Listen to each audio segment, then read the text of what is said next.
ये साइंस की बुक का तो चैप्टर 5 है, बट जो आपकी बायो है ना, बायो का ये चैप्टर 1 है। इससे पहले हम लोग केमिस्ट्री का जो चैप्टर 1 है वो कंप्लीट कर चुके हैं। अब पहले मैं ये वाला बायो वाला करवाऊंगी जो चैप्टर 5 है, फिर उसके बाद जो फिजिक्स वाला पोर्शन है वो कवर करूंगी। और इस तरीके से ही हम लोग चलेंगे, जैसे केमिस्ट्री बायो फिजिक्स, फिर से केमिस्ट्री बायो फिजिक्स, ऐसे करके पूरी बुक हम कंप्लीट कर लेंगे। फर्स्ट चैप्टर कंप्लीटली आपका कवर हो चुका है, लाइन टू लाइन हमने एक्सप्लेन किया है। प्लेलिस्ट प्रोवाइड कर दूंगी मैं, और प्लेलिस्ट में आप जाकर के सारे के सारे वीडियोस देख सकते हैं।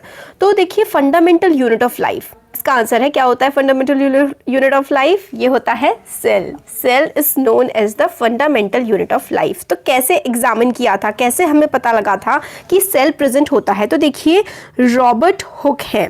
रॉबर्ट हुक ने 1665 में सेल की डिस्कवरी की थी। इन्होंने क्या किया था? The cork. कॉर्क क्या होता है ना, जो पेड़ होता है, पेड़ का तना, पेड़ का जो बार्क होता है ना, उसमें होता है कॉर्क। इन्होंने ना अपना जो पुराने स्टाइल का माइक्रोस्कोप होता है उससे इन्होंने देखा था जब पेड़ के तने को, तो इनको ना मतलब ऐसे जैसे कि हनी बी होती है ना, हनी बी जैसे जो मक्खी का छत्ता होता है, मक्खी के छत्ते में कुछ ब्लॉक से होते हैं, तो यही सारे के सारे ना ब्लॉक्स टाइप की चीज़ें कुछ दिखी थी।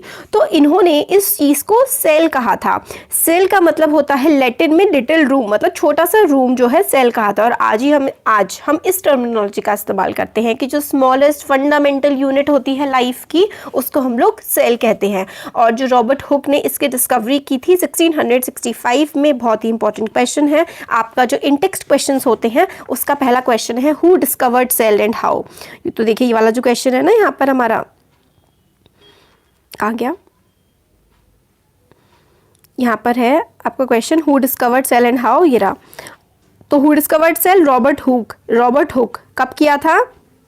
रॉबर्ट हुक ने 1665 में। एंड हाउ, उन्होंने जो है एक बार्क जो होता है ना ट्री का, cork is a substance which come from the bark of a tree. Cork को इन्होंने माइक्रोस्कोप में देखा था और तब इनको जो है सेल दिखा था।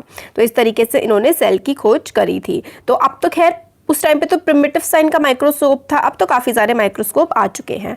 नेक्स्ट पार्ट आता है what are living organism made up of. Living organism किस चीज़ के बने हुए होते हैं? तो देखिए, लिविंग ऑर्गेनिज्म बने हुए होते हैं सेल्स के। तो जो एक्टिविटी 1 है इसमें क्या कहा गया है कि आपको एक प्याज का टुकड़ा लेना है। प्याज के टुकड़े में अगर आप लोग खींचते हैं तो व्हाइट से कलर की एक पतली सी परत से बन के आ जाती है ना, उस परत को आपको जो है एक स्लाइड पर रख लेना है। और उस स्लाइड को जब आप लोग माइक्रोस्कोप में देखेंगे ना, तो आप लोगों को उसके अंदर का जो डिवीजन है ना सेल का, कि किस तरीके से उसमें सेल डिवाइडेड है, वो आपको बहुत ही अच्छे से दिख जाएगा। आपको हाई पावर का जब कंपाउंड माइक्रोस्कोप से आप उसको देखेंगे तो बहुत ही अच्छे से आपको उसमें जो सेल बने हुए हैं ना वो दिख जाएंगे। तो इस तरीके से आपको दिखेगा जब ऑब्जर्व करेंगे आप cell of an onion peel. Onion peel में किस तरीके से सेल्स का डिवीजन होता है। देखिए, ये जो है ना, ये छोटे छोटे क्या है, सेल्स हैं। सेल्स में क्या होता है, अंदर एक न्यूक्लियस प्रेजेंट होता है। तो हम लोगों को ये भी दिख जाएगा कि जो सेल होते हैं उसके अंदर क्या होता है, उसके अंदर एक न्यूक्लियस होता है। तो ये वाला हमारा हो गया।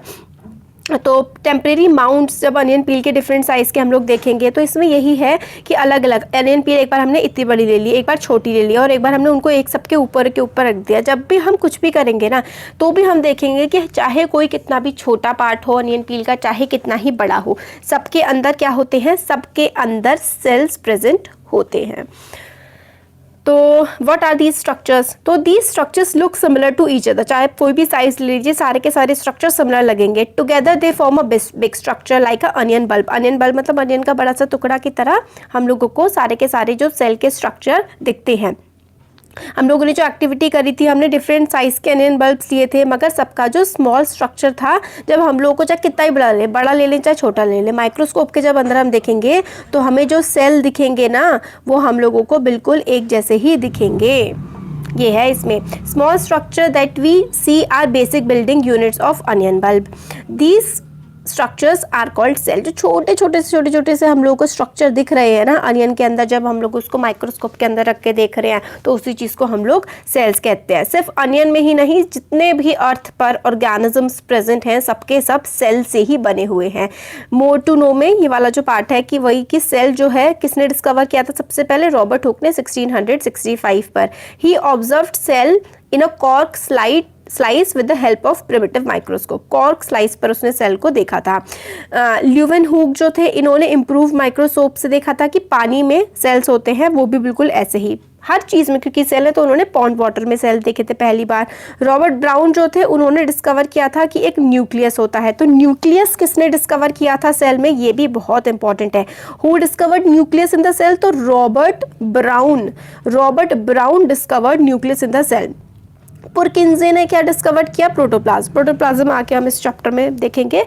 और सेल थ्योरी, प्रोटोप्लाज्म जो है ना वो सेल के बीच में ना फ्लूइड जैसा होता है, कुछ बीच में न्यूक्लियस है, ठीक है, उसके साइड में जो होता है वो प्रोटोप्लाज्म होता है। सेल थ्योरी हम लोग को बताती है कि सारे के सारे प्लांट्स और एनिमल्स जो हैं वो सेल के बने हुए हैं and cell is known as the basic unit of life, ठीक है। ये किसने, श्लेंडर एंड श्वान जो थे इन्होंने सेल थ्योरी प्रेजेंट करी थी कि सारे के सारे जो ऑर्गेनिजम्स होते हैं वो सेल से बने होते हैं सारे, चाहे कोई प्लांट हो चाहे एनिमल हो, are composed of cells and the cell is known as the basic unit of life, ठीक है। द सेल थ्योरी आगे फर्दर सजेस्ट करती है कि सेल्स जो हैं वो प्री एग्जिस्टिंग सेल से बनते हैं, मतलब पहले से एग्जिस्ट हुए सेल थे उसमें से ही नए सेल्स जो हैं बनते जाते हैं। With the discovery of electron microscope की डिस्कवरी हो गई 1940 में, तो हम लोगों को complex structure of cell and its various organelles. अब सेल अपने आप में एक छोटी सी चीज़ नहीं होती, एक सेल है, ठीक है, उसके अंदर न्यूक्लियस है, फिर यहाँ पे साइटोप्लाज्म है और इसके अंदर बहुत सारी चीज़ होती हैं जिसको हम लोग सेल ऑर्गेनली बोलते हैं,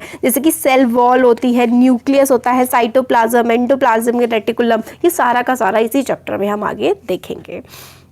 फिर वही है कि इन्वेंशन ऑफ मैग्नीफाइंग लेंसेज, हम लोगों को माइक्रोस्कोपिक वर्ड के बारे में पता लगा। जब मैग्नीफाइंग लेंसेज मिल गए तो हमें और अंदर कितनी छोटी छोटी चीज़ें हैं वो भी हमें पता लगने लगी।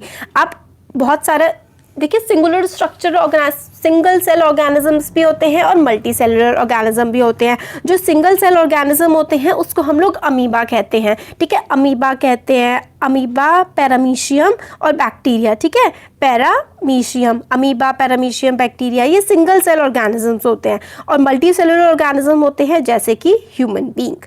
सिंगल सेलुलर या फिर आप उसको यूनिसेलुलर भी कह सकते हैं। यूनि का मतलब होता है सिंगल या फिर one. On the other hand काफ़ी सारे ऑर्गेनिज्म होते हैं जिसमें बहुत सारे सेल्स होते हैं, जैसे कि ह्यूमन बीइंग्स, एनिमल्स, प्लांट्स, है ना, तो वो मल्टी सेलुलर ऑर्गेनिजम्स हो गए।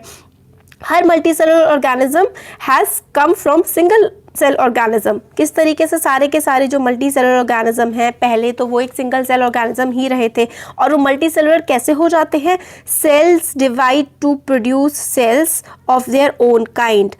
All cells thus come from pre existing cells. हम लोगों ने सेल थ्योरी में पढ़ा था कि all cells comes from pre existing cells. इसका मतलब है कि एक सबसे पहले एक छोटा सेल होता है, वो सेल खुद को डिवाइड कर देता है, फिर ये सेल खुद को और डिवाइड करते जाते हैं, तो एक सेल से बहुत सारे सेल्स बन जाते हैं, ठीक है। तो cell divide to produce cells of their own kind.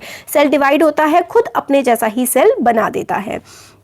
अब आगे हम लोग देखते हैं कि सेल्स जो हैं उसके बहुत सारे डिफरेंट स्ट्रक्चर्स होते हैं, जैसे कि हम लोग को दिख रहा है ये नर्व सेल है, ये आप लोगों को भी 9th में आगे हम लोग आगे भी पढ़ेंगे नर्व सेल के बारे में नेक्स्ट चैप्टर में, 10th में भी पढ़ेंगे। अब बायो लेंगे, 11th 12th बायो लेंगे तो नर्व सेल तो चलता ही रहेगा।